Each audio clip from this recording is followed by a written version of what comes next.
Louis Maillard, bonjour. Vous êtes Bonjour. PUPH au CHU de Nancy, neurologue en épileptologie surtout. C'est ça. Et cet après-midi, vous avez animé une session sur les crises psychogènes. Est-ce que vous pouvez nous en dire un peu plus? Bien sûr. Donc, cette session va porter sur les crises psychogènes non épileptiques.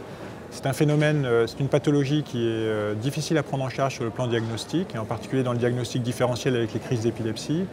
Et la deuxième difficulté, c'est que c'est une pathologie frontière entre la neurologie et la psychiatrie. Donc ces patients ont longtemps été un petit peu en déshérence entre ces deux spécialités, et l'originalité de leur prise en charge, c'est vraiment de réussir à apporter une approche à la fois neurologique et psychiatrique qui soit bien intégrée.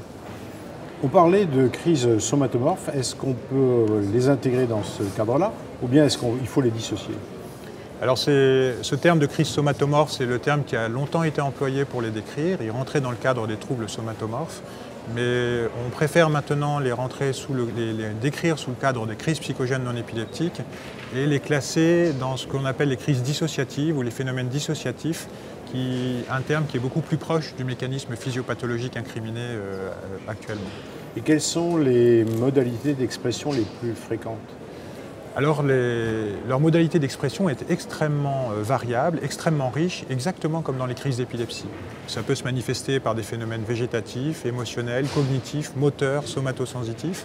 Et finalement, la principale différence avec les crises épileptiques, c'est que dans les crises épileptiques, il y a une décharge épileptique sous-jacente sur le plan physiopathologique qui n'est pas présente dans les crises psychogènes non épileptiques.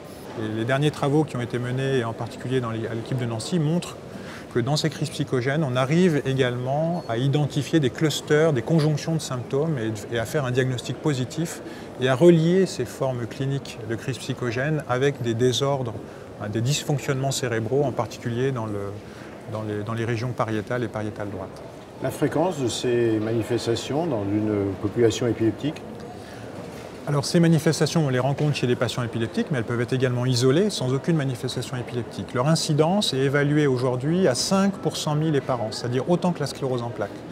Et dans la population des centres des centres secondaires ou tertiaires d'évaluation des épilepsies, des centres de vidéo EEG, ça représente entre 20 et 30% des patients qui sont adressés pour un diagnostic en vidéo EEG d'une épilepsie.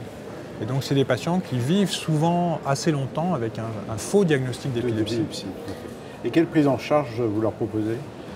Alors c'est une prise en charge tout d'abord diagnostique, parce qu'en fait, chez beaucoup de ces patients, il va falloir corriger un diagnostic et expliquer pourquoi ce diagnostic n'a pas été posé tout de suite. C'est souvent, le délai est souvent habituellement est de 5 à 7 ans, le délai diagnostique, il est très long. Donc la première étape, c'est de poser un diagnostic avec un degré de certitude le plus important. Ce degré de certitude, il repose vraiment sur l'enregistrement vidéo EEG, c'est-à-dire se mettre en présence du symptôme, pouvoir l'analyser sur le plan sémiologique et électrique. Et puis la deuxième étape, c'est une annonce diagnostique qui soit bien structurée et qui permette justement de bien expliquer la différence avec les crises d'épilepsie, les mécanismes sous-jacents et la prise en charge. Et la troisième étape, c'est le suivi qui doit être mixte, à notre sens, à la fois neurologique et psychiatrique. On sait que c'est cette transition neuropsychiatrique qui va conditionner le pronostic ultérieur. Ensuite, les thérapeutiques, je dirais, elles sont essentiellement psychothérapeutiques. Et puis, bien entendu, la prise en charge des comorbidités psychiatriques qui sont très importantes et qui, là, peuvent nécessiter le recours à des thérapeutiques psychotropes. Merci beaucoup. Mais je vous en prie, merci à vous.